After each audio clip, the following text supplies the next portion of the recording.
And welcome back to Rage Gaming and a new Shadow of the Erdtree video. In today's video though, I'm covering a bit of a broader topic, the weapon types, meaning great swords, how good are they in general compared to the other weapon types. There's technically about 38 weapon types to consider though, and as usual, I'm going to cut that down to the best 15 and then compare them against each other in this tier list. That does mean if we even talk about it, it's definitely considered one of the better types, but as usual, some are just better than others. Keep in mind, this is a PvE focused list, and you might be asking, what makes a weapon type actually good, even one of the best? We bring that down to 5 main things. That's build variety, which, could be the weapon skill or Ash of War options it has, the playstyles in the form of infusions or status. There's the moveset and how useful and effective that is, its ability to be used in two-hand, one-hand, power stance, and so on, how successful it achieves high DPS or burst, and importantly, how cool is it in design or function. As a fair disclaimer though, this is relatively subjective for at least the tiers B and C, but we do think A and S are pretty iron. Also visually, I'm just using icons,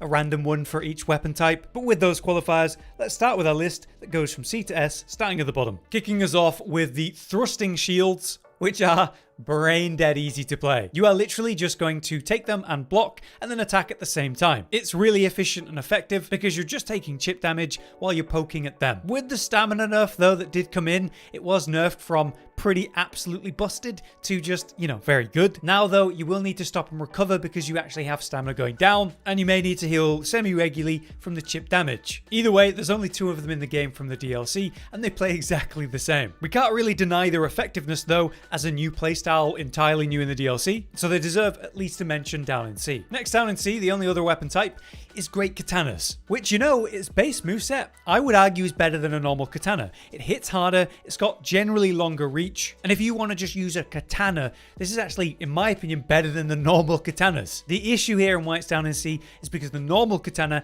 has way more valuable options and even many cases insane picks. However, where great katana does outshine them is, say, fast ashes of war that are going to cause the katana to attack faster than its normal moveset, such as blood tax, or ashes of war that are going to deal more damage than if you're using it on a katana, like the storm skills. So it has arguments for it. And on the bright side, even though there's only 3 great katanas, they all have good uses and are viable picks. Also, obviously, in the new patch of 0.13, we saw Rakshasa's great katana get a pretty meaty buff. All they did was take its unique weapon skill, Weed Cutter, and make it faster. But because of that, the successive damage and therefore the build-up is faster and more effective. And then you've got the bleed build-up, which is going to burst more consistently and, sooner. So for one of the 3, it is a significant buff and certainly relevant for this list. But things become more concrete as we go into B, starting with the new light great swords. In our opinion, this is the second best of the new weapon types introduced, but as a new weapon type, it does have minimal options. You do have the one cool boss weapon in the form of Renella's Twinblades,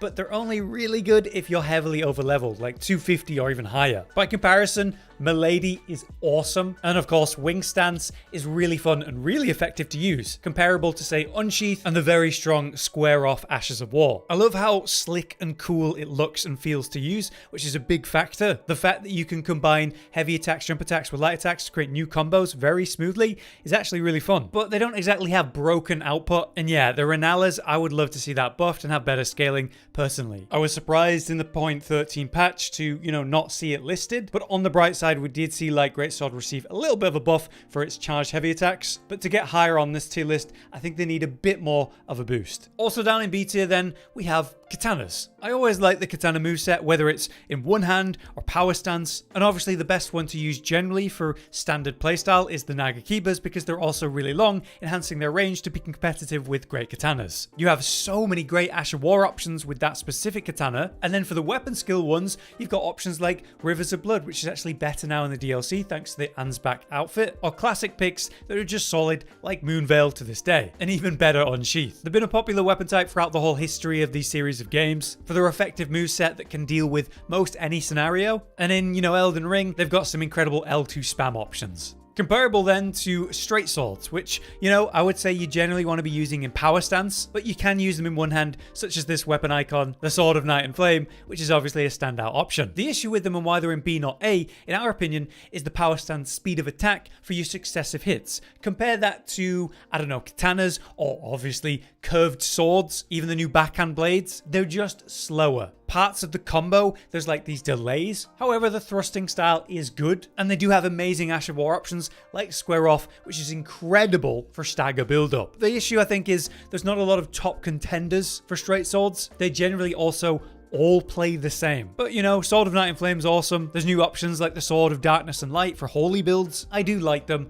and again, that's why they're in B. Also down in B then, we have Great Spears, which are, you know, slow weapons, heavier weapons, and yet with less power and stagger behind them than colossal picks. Also, they have a really simple moveset, where you're essentially just poking and thrusting for every attack. Having said that, it still has great range and good damage, and a variety of choices for different playstyles that are strong. Take the new Messmer Soldier Spear, that is nuts for heavy spam. You've got Mogwin Sacred Spear for its Blood Boon Ritual for insane bleeding AoE. You've got the Saluvus Tree for some holy blasting from range. And Serpent Hunter, that's still awesome too. So while I think they're very bland in terms of moveset, there are quite a few good ones, and they are good all the same. Also down in B, we have the smaller spears, which in my opinion is even more boring, just in terms of moveset. You're literally just poking and that's it. Having said that, you can use them great in one hand, two hand, power stance, they're all good, and technically there's at least things like Guardian Sword Spear to change the moveset to be more vertical. In any case, there's great options, like so many. Bloodfiend's Fork is a new one, competitive with the Cross Naginatas. Clayman's Harpoon is insane for intelligence builds, alongside Death Ritual Spear. The Dex option of Bolt of Gransax giving you lightning, super cool. So they actually have a lot of cool picks, even though I find their general moveset and playstyle pretty damn boring. So B feels fair. Lastly for B tier then, we also have the heavy thrusting swords, which have the same issues as the Great Spear and Spear in my opinion, a very simplistic and repetitive moveset, literally just poking. However, the stagger value behind that in this case is really good, and they do have a variety of great options, like the Bloody Hellis is a classic bleed pick with its awesome Ash of War and playstyle there. Sword Lance is a new one, we really like that because it's got insane status build up for a slower weapon. Combine that with a fast Ash of War, it's kind of nuts. Alongside this obvious pick of Dragon King's Cragblade as a great dex pick with a lot of oomph and stagger behind it. So again, I do like them, but I hold it back due to the very simplistic moveset and playstyle. That brings us up to A tier then, where we have a new weapon type, our favourite, the backhand blades. Technically, these are just worse curved swords in terms of successive hit speed because you don't have the busted running attack and jump attack spam that they do, but it's not that far behind. And it also comes with a neat kind of forward style that helps you stick to a target as you move forward with a combo. You can also do pretty cool stuff like double buffing with Bloodflame Blade, which is uniquely effective. You also get two absolutely insane,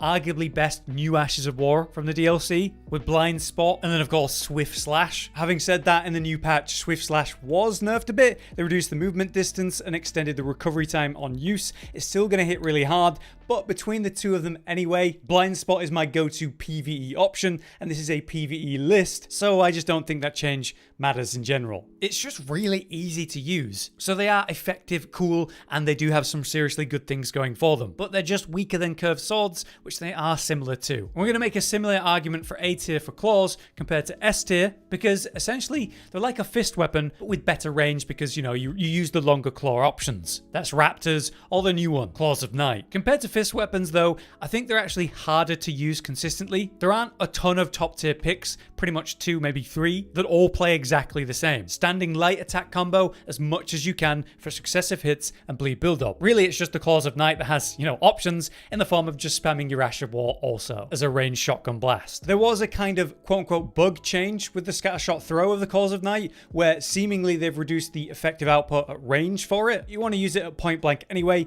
We found the DPS pretty comparable to pre-patch either way. Ultimately though, they do have better range than fists, which can be important to many people and are great for successive hit builds and therefore bleed builds. You pick between say the best two and play them mostly the same. Again, we could make a similar argument though for colossal weapons, which have very tame movesets, essentially just forward bonks. That's relatively it, with some minor differences between the better picks. What you're using these for though is maybe jump attacks, but ideally charged heavies. Obvious examples of that would be Bloodfiend's Arm, a new one that's absolutely insane for even bleed build up as a slow weapon, or the classic Giant's Crusher, which has a unique front flip that hits ultra hard. Interestingly, there aren't any, special weapon skills that stand out or even Ashes of War. You're pretty much just using things like Endure so you can ignore what the enemy's doing, or Royal Knight's Resolve to buff up that one hit right before. So they all generally play the same, at least the best ones, but there's no denying that their output is very impressive. And even though the brain off bonk only playstyle is kind of dumb, it's a classic and there is something just fun about it. The great stagger hits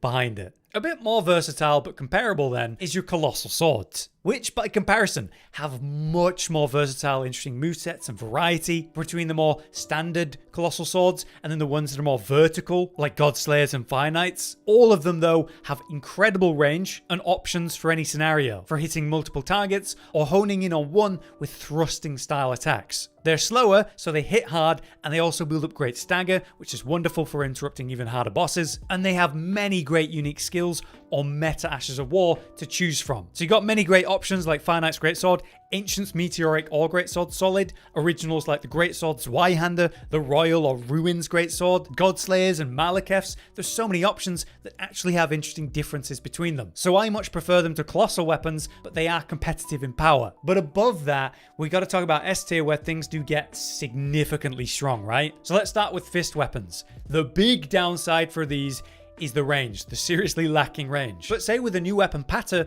that actually counters that issue a little bit. In any case, you have great raw damage and really fast attacks for successive build-up. But what stand out about fist weapons in my opinion is the charged heavies, which comes out comically quick and yet has seriously good stagger behind it. 2, maybe 3 of these is going to lead to a stagger, especially when you're using the Ash of War Cragblade to enhance that concept. Or with certain weapons like Starfist, you could lean into successive and bleed more. And another new option you could go with is both the Madding Hand and the Poison Hand. Madding Hand for the AR boost of getting a Madness proc, or the Poison Hand for poison procs. The thing is, it comes with its own Ash of War that instantly applies poison, deadly poison at that, and that's really cool for poison builds too. So there is actually a little bit of variety in the fist weapons, and I think their power is undeniable. Much like curved swords. Honestly, there's a pretty solid variety here of some of the best weapons in the game. Scavengers, bandits, and totally different options, like taking a standard weapon like bandits and turning it into a frost weapon, or your intelligence top tier pick of a Wing of Estelle. So yes, they have a lot of options for some of the meta picks in the game, all generally tied to successive hits